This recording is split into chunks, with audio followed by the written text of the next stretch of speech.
You know, I've come to the conclusion, y'all, that America loves a white savior story. A good old white savior story, it warms a lot of people's hearts, makes them feel good about themselves at night, and they are really like enamored with that. And that's why so many people were impressed by the Tui family more than they were impressed by Michael Oher and his story, from how he rose and overcame a lot of financial and family hardships to become an academic All-American who earned a scholarship to a Division I college in a Power 5 conference, the SEC, at Ole Miss, and he became a multimillionaire, right? Despite all those odds stacked against him, he overcame all of those things, became an academic All-American, went to the NFL, made millions of dollars, was in the league for a long time. Despite all of those achievements, more people were impressed by the Tui family, by Leanne and Sean Tui, because they love the white savior stories, for real. America's love for white savior stories is the same reason why the white media in Chicago propped Jimmy Butler up in order to trash Derrick Rose. You see, they had an affinity for Jimmy Butler. He was a guy who had a similar blindside story. You know, it was similar, but different in certain ways. Jimmy Butler's mom allegedly kicked him out. He was taken in and raised by a white family from the age of 13. He gets into the league. They help to push him to college, and he goes to the league, and he becomes this player who gets drafted, and then he turns a career of being a sixth man, or really a seventh or eighth man off of the bench, and becomes a starter for the Chicago Bulls. A lot of the white media members in Chicago ate that up. They loved it. They loved the fact that, you know, he had this white savior story surrounding him. He was really embracive of white adjacent things like his love for Taylor Swift, so on and so forth. Compared to the Chicago public school kid from the south side of Chicago, the city kid named Derrick Rose, who was he was an introverted. He really didn't have personal relationships with a lot of media members. He wouldn't give them these one-on-one interviews that they wanted to help propel their careers forward. He was a young man from the south side of Chicago that represented Chicago and to the highest degree. A kid who went to public school, like I said, who rode the buses and stuff in Chicago and made something of himself. He prepared himself, him and his family. He propelled them from poverty to becoming millionaires, right, with his athletic prowess. There's a lot of people who resented that. Individuals who, Derrick Rose didn't come from this white savior story where everybody in his family were Harvard elites and Yale graduates and, you know, went to these prestigious schools and universities. This kid didn't have this prestigious education. He wasn't revered by this prestigious white American family. And he had more money than these individuals who went to these elite schools and, you know, were in these elitist fields and so on and so forth. He surpassed them financially, and a lot of people were jealous of that. They despised him for that. They didn't like that he didn't give them the access that they wanted to him because he was so introverted. They didn't understand him. And also they didn't like that he wasn't moving fast enough as far as coming back or recovering from injuries, right? And he knew they didn't like him, and so they trashed him. You know, it's the same reason why they released the details of his Nike contract, to smear his name, because Derrick Rose, they call him Pooh in Chicago, that's what we call him in Chicago, he didn't fit their image, okay? They revealed that, hey, his brother is getting this amount of money from Adidas, because he's an Adidas athlete. His best friend in his contract with Adidas, his best friend is getting this percentage of money. He's making everybody around him wealthy, and he doesn't come from a white savior story. He doesn't fit the image of a G golly whiz black guy. Oh, G Willikers. You know, he wasn't that image. Jimmy Butler fit that mold outside of, you know, trying to be aggressive on the court. He loved Taylor Swift. He wore cowboy hats and stuff like that. And he was raised, you know, from a white American family who embraced him and helped propel him. That was what the image that they wanted to present to the world. That's the image that they wanted to make popular. And so they trashed Derrick Rose, even asking the question, is Jimmy Butler the second greatest Bull behind Michael Jordan, which is one, disrespectful to Scottie Pippen, two, disrespectful to Derrick Rose, because he was the first All-Star the Bulls had since Michael Jordan left here, right? He was the first MVP, the only MVP we've had since Michael Jordan left here. So what was that coming from? It's because he didn't fit their image, and they had a love affair with the white savior story. You know, people love this story of the downtrodden Negro man, the downtrodden black man who was taken in by the white people who are deemed to be so benevolent. They're benevolent beings, always trying to help a brother out and make him more civilized and esteemed than he once was, to clean him up and change him from all the barbaric ways he used to grow up in and make him more polished and well-rounded. People love those stories, helping the downtrodden Negro, helping a brother out, and white folks lifting the black man up. That does something to the soul and spirit. And so that's why people had an affinity with the Tui family. Then we come to find out Tui family was stealing from Michael Oher, right? Where they tricked him into thinking he was signing adoption papers. He was signing conservativeship. They had control over financial earnings, so on and so forth, and he was the only one. He found this out in February 2023, earlier this year. Not too long ago, he found out he was the only one not getting royalties from the Blind Side movie.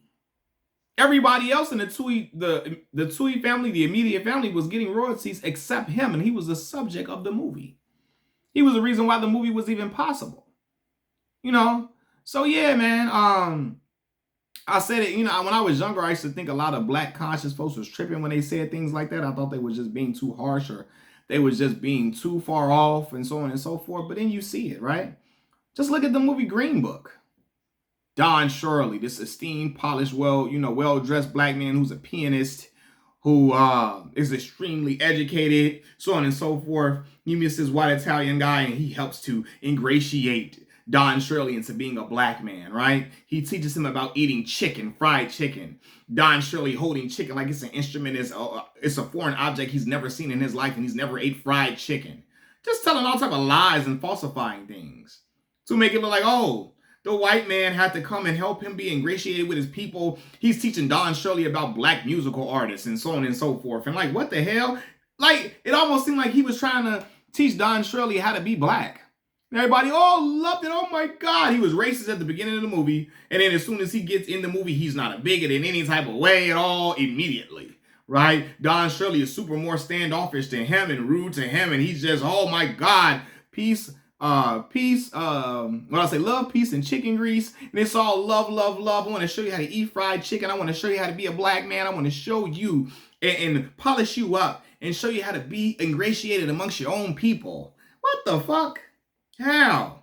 That was a white savior story, except Don Shirley was esteemed and educated, but he was trying to show him how to be ingratiated amongst black people, and how to be more down to earth, how to be more what's the word I'm looking for? How to be more fun spirited, how to be more, to live life more, how to be more into black culture. What?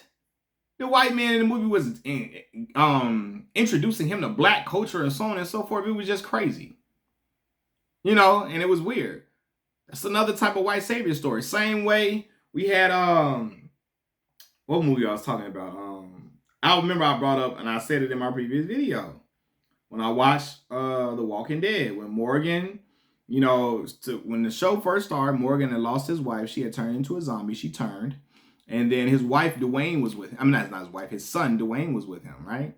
And so some seasons passed. We found out Dwayne was bitten by a walker. And now, oh my God, Morgan is just so, just off the Richter scale. He's just so barbaric. He is just so, just savagely. He's just, a walking, just vicious, ferocious nomad of an individual who is just unhinged, just unleashed, and just so dark and so aggressive all the time. And then he meets this white man who teaches him about peace and prosperity and about love and tranquility, and teaches him how to be more civilized and more, just more relaxed into society, and teaches him how to be more civilized, to ingratiate himself back into being a regular person. He calms down the savagery in Morgan. He helps them all. It was just crazy. It was crazy. And Michael Oher never liked the Blind Side movie because it depicted him as dumb and not smart. Just like he was slow mentally, and they made it seem like he was super illiterate, and, he wasn't really smart, so on and so forth. And they helped to civilize him and bring him into all type of just being more astute as a man and all that. And he like, that's not even true. And that's the reason why he had a rift with the Tweed family to begin with, because he felt like they fed that image of him to the Hollywood directors to make it seem like he just was not smart, and he wasn't, any type, like he was just mentally slow. And he said he felt like that affected his career because people who had influence in the NFL, important people on teams, like they didn't trust him to be a leader. They didn't trust him to be a leader because they felt like, oh, he may not be mentally capable of being a leader in his positions based upon how he was displayed in the movie, so on and so forth, right? But yeah, man, I think, when it comes to these white American savior stories, you see it all the time. And Jimmy Butler is a great basketball player, but before he even made that meteoric rise that he made over the years, when he was with the Bulls, before he even had he was having success, they were trying to already prop him up as the second thing beyond next to Jordan. They knew they couldn't make him past Michael Jordan, but they were trying to prop him up as the second best thing. Why? Because Jimmy fit into the tropes that white America loves. The hard-hat and lunch pail guy. Pick yourself up by the bootstraps. The guy that says, if I just work really, really, really, really, really, really, really hard, everything will happen for me. Just give it a chance. If I work really, really, really, really hard, and I do what I just work hard and bust my ass, I'll get all the things and riches in the world, and I'll be a mega millionaire. When we know that's not how life works all the time. We know it. We know people can work their ass off and still be stagnant, be stationary for years and years and years because of certain things and certain factors that are not at play with for them. They don't know the right person, because in the corporate world, it's not always what you know, it's who you know. They don't have the right connections. They don't have the right academic affiliations, so on and so forth. So they stagnant. But, Jimmy played into that. I just want to work really, really hard, because he always act like he was the only motherfucker on the team working hard. He always wanted to act like he was the only dude working hard and everybody else was lazy. And white America loved that, because he played into that, if I really, really work hard and pick myself up by the bootstraps and I work my ass off and bust my ass, I'll succeed mantra. He was all about that mantra. So they loved him. In contrast to Derek Pooh Rose, who was like, man, I know y'all don't like me. Y'all think I'm dumb. Y'all don't think because I'm introverted, because I don't like talking much. Y'all make fun of me. Y'all crack jokes about me on the slide. Y'all talking ways in front of me that make it seem like, y'all don't think I understand what y'all saying, but I know what y'all trying to say. You're attacking me and my family's integrity all the time. I don't fuck with y'all. I'm not talking to y'all. But guess what? You're mad because I didn't have to go to these esteemed schools. I didn't have to speak like, oh man, I'm just so indubitably, and everything is just so meticulous, and the temerity, the unmitigated goal for me to be in here and here. Now he don't talk like that. They didn't like that, and he was making more money than them. They had a problem with that. They were jealous of that. It was racial. Derek did not fit the mold they wanted to be the forefront of the image from the Chicago Bulls. First things first. He's from the south side of Chicago, which a lot of people in Chicago hate. A lot of non-black folks snuff their nose and look down on the south side of Chicago. And Derrick Rose repped that with pride. It was who he was. He was a Chicago public school kid. They're going to trash the Chicago public school system. They trash the south side of Chicago. And Derek didn't try to acquiesce to make them feel more comfortable. Oh, if I talk more G Willikers, they'll like me. If I do more one-on-one interviews and kiss their ass and make them feel like I love them and listen to Taylor Swift music and be something that I'm not, they'll like me. He never fit into that. He never tried to fit into that mold. And so they hated him for that, right? And we speak about the white savior story. We can flip it back to Michael Oher. The Tweed family used the ignorance of a young Michael Oher for their own financial gain. But you still have people out here wanting us to champion the Tweed family because, hey, at least they took him in. At least they gave him a roof over his head. At least they housed him. At least they helped to push him to be, to keep playing football. Or at least they helped to keep him in a house and took him in. That's a great deal there. That's a good thing to do. It's a great thing to do. But not when you know it's for financial gain, prosperity. Not when you know they shutting him out of deals and from money coming to them. They shutting out money coming to Michael in order to keep it in-house. Especially when the movie portrayed it like they had money already. They was already caked up and they was good. They made it seem like that, right?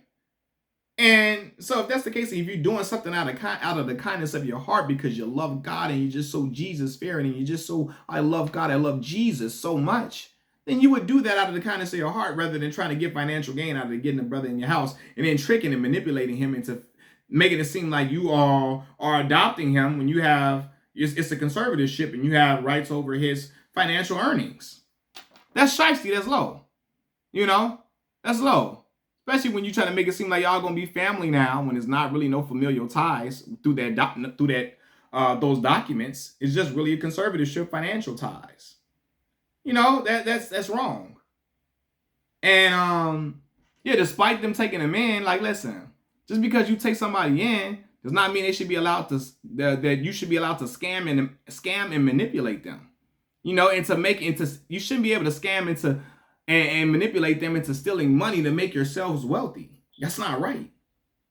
I don't care, man. Again, like Michael Oher, and if y'all were the people that y'all say y'all were, he was gonna give y'all money regardless. I'm sure he's giving them gifts. I'm sure he's giving them money and so on and so forth, and try to pay them back for things that he's done for them. But they say no, we want this amount.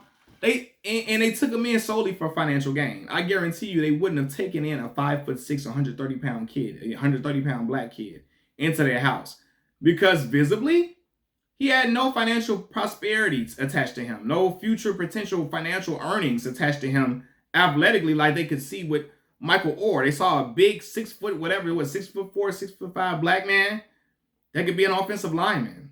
They gawked at that. They knew what the potential was for that. And so they were like, oh yeah, let's get gung ho. Oh yeah. And I see some people talking about, oh, they're trying to get repaid for what they did for him. Man, they taking way more than what they ever did for him in regardless. Taking money on top of money on top of money, way more than they ever did.